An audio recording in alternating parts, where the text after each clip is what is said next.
My presentation is going to be a little bit of a stark contrast to what Dr. Ames just presented. I mean, it's just mind-blowing stuff that we're seeing here, and I'm sure it's going to make a big difference in the future of spine care.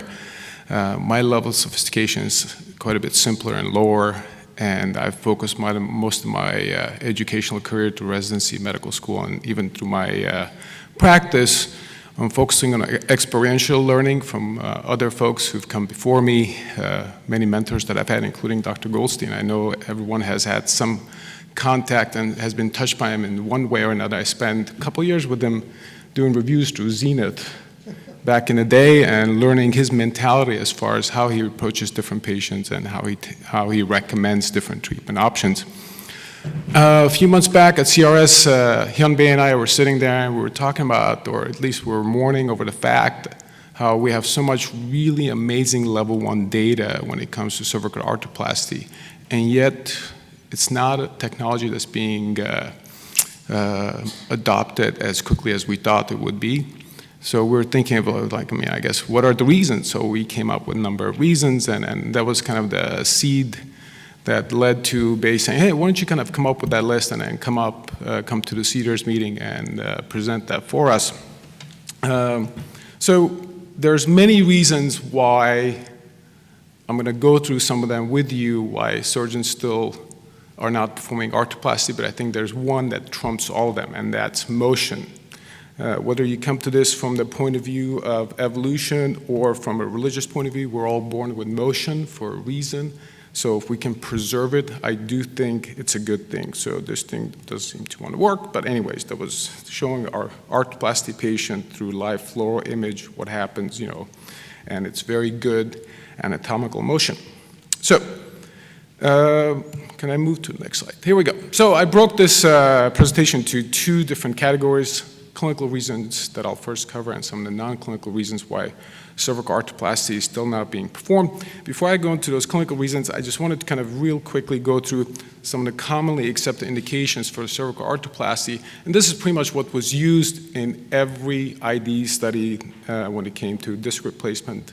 Radiculopathy 1 or 2 levels from C3 to C7, age range was 20s to 60s, no prior surgery, fusion, instability, significant facet disease, DEXA score better than minus 1.5, and then disc height right around 3 millimeters or better. These were the inclusion criteria for the most ID studies, and most of the surgeons who start doing arthroplasty tend to follow these indications. So here's a standard patient, young with a large C5-6 disc herniation. Here's what the pre-op x-ray looks like. Arthroplasty, here's the post-op flexion extension views. In my mind, if you have a patient who's in their 30s, 40s, 50s, has this type of an X-ray and MRI and is still getting a fusion, given the data that we have now, long-term data, doing a fusion for a patient like this would be, I believe, would be a disservice.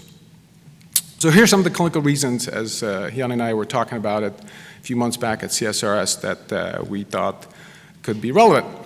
I hear this quite often: disc is too collapsed, so this patient is a better fusion patient.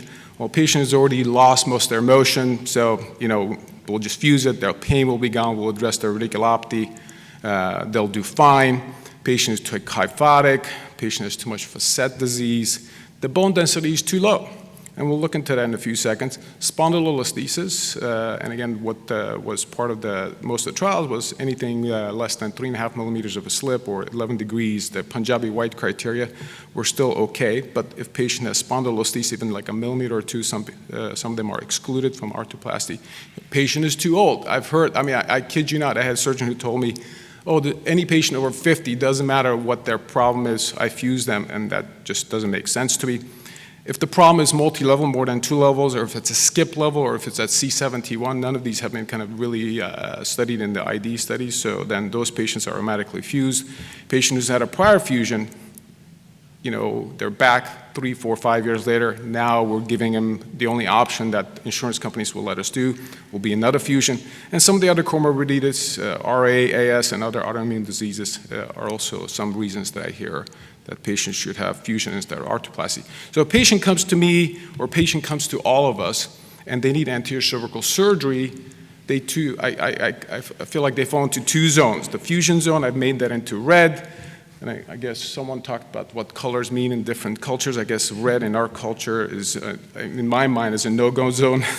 And then green, the disc replacement zone. So the way I try to present some of these issues that I talked about, whether it's disc height, motion, et cetera, is to put those parameters into what we would consider to be the fusion zone versus the disc replacement zone. So here's one representation. So any patient who's got 3 millimeters to about 7 millimeters of disc height is going to get arthroplasty. If it's less than that, usually he's going to get fusion. Certainly patients who are like 8 or 9, I mean, that's unbelievably rare, but it could happen. Those patients, we don't have implants that are high enough for us to do arthroplasty, so I guess they'll get fusions. Here's the same thing, applies to flexion extension, 2 degrees to about 10 degrees of motion at the level, the pathology of that patient is going to get arthroplasty on classic indications that I just mentioned. If the other ones are going to fall into the fusion category, well, patient, if it's neutral or lordotic, is going to get arthroplasty. If it's too kyphotic, a lot of surgeons will shy away from doing arthroplasty. Where am I? Okay, facet disease. Well, no facet disease or mild facet disease, surgeons will still do arthroplasty, but if they see even moderate or severe facet disease, they'll say, no, this patient can't have arthroplasty. I mean, that only applies if the patient is symptomatic as a result of facet disease. If a patient comes in and they have lumbar facet disease, but they're coming to me for radiculopathy, I'm not going to fuse that patient. I'm just going to decompress them and get them better. So similarly in the cervical spine, I think facet disease has to be taken into context. Spondylolisthesis, again, this is, I put the green zone about 0 to 2 millimeters. I think the orange represents maybe the gray zone, but I spent some time with Dr. Bernoulli in Germany a few months ago, and he showed me many examples of patients who had what I would consider to be, more than 3 or 4 millimeters spondylolisthesis, but he was able to achieve very good results with a constrained arthroplasty disc, such as the Pro disc is. Bone density, less than, if it's better than minus 1.5, we'll include those in trials. Most patients will get arthroplasty, but then suddenly, if we get above that, surgeons will say, well, fusion is a better surgery, even though we have had a lot of terrible outcomes with patients who are osteoporotic with hardware failures, subsidence of implants, et cetera. So it's not necessarily better surgery, and I'll go through my philosophy real quickly how I get around that. We talked about aged, we talked about number of levels, if it's more than 2 levels, or if it's at C7, T1, or if it's a skip level, fusion is automatic. Prior fusions, automatic leads to more fusion. And finally, we talked about, so if we look at these zones, right, my goal was how can I focus in on each one of these problems, and how can I kind of expand the green zone and reduce the red zone? Well, my approach was threefold, use the tools that I have in my tool chest, technique and practice. Here's our standard Carlin curette set. This is my favorite curette set to have. I have the 4.0 all the way to 0 curette, so it allows me to get into the disc spaces, even the ones that are challenging and spondylotic, and release the soft tissues, do a good discectomy, and preserve the end plate. So the burr kind of stays out of my hand until I get to the osteophytes, either anteriorly or posteriorly. So this is one of the key things that's available to every single surgeon that's out there. And you don't have to have a Carlin curette set. You can use something different. The distraction pins as well as the parallel distractor is absolutely one of the key things, one of the key tools that, once again, the Pro Disc set, here's the MoBC set. These are two the most common implants that I use in my practice. So I do believe these tools are incredibly essential for us to be able to achieve and expand that green zone and reduce the red zone when it comes to fusion to arthroplasty. So this is one tool that I kind of came up with. Nothing original here other than the fact that when we used to do the A-lifts and in some of the lumbar disc replacements, we used to take the cob and get into that end plate and disc interface, kind of pop it off. And it was a good way also to twist and release some of the kind of adhesions and calcifications that were on the disc space. So I couldn't find a cob that would do that in the cervical spine, so I took a 3/8-inch cob, and in my bike shop, basically with the grinder, I ground it to what you see on the right-hand side here, which is almost like a thickness of a knife blade. So this allows me to get into very, very thin disc space in the cervical spine and do discectomy very easily, as well as release that disc space. So, and then the technique, right? So here's, again, I'm going to real quickly run through a patient who has fairly significant, where are we? gosh, I can't. It's too sensitive. Here we are. Pre-op x-rays on the left-hand side. And a lot of surgeons may look at this and say, well, this is too collapsed. I don't think you're going to do an arthroplasty on this patient. So put the patient on the table, put a Holter traction. You already get some release of that tissue. Put the cast bar pins in place, and just a couple clicks, you have more of a disc space. Get that cob into there, do a little bit of a twist maneuver. Once again, you've released that further. And then the next step will be parallel distractor, put all the way back to the apophyseal ring posteriorly, distract that, and suddenly you have a disc space that didn't look too good before we put the patient on the operating room table, and you can trial and do arthroplasty on that patient. And then the final thing is practice. And everyone has heard about the Malcolm Gladwell's outliers and the 10,000-hour rule.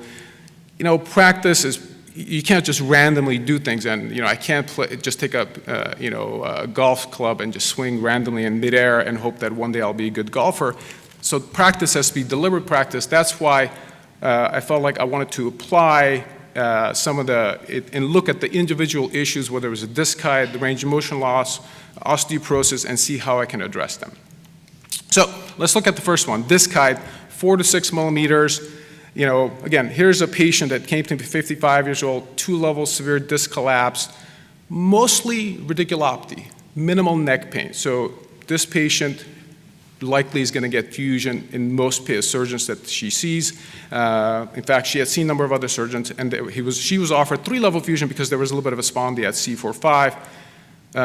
They don't look like the same patient. If it wasn't for the dentition that you can see in the pre-op and post-op x-rays, you'd argue that this is probably a different patient. But here's the patient pre-op versus post-op. Yes, I was talking about how when you restore the height of the discs, you can restore the alignment of the cervical spine and get very good results.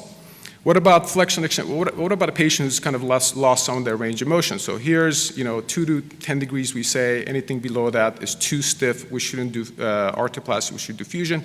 And this patient still has pretty good disc height, but then has large anterior osteophytes. You can easily take those down, do very good decompression, and then here's the pre-op flexion extension view. I did a 2-level ProDisc on this patient. Here's the post-op flexion extension views. You can see dramatic improvement in this patient's ability to move at that level.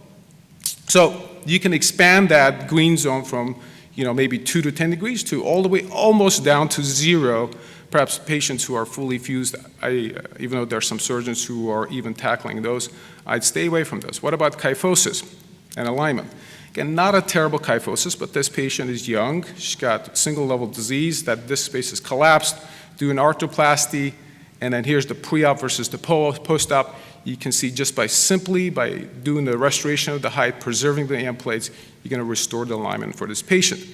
Facet disease.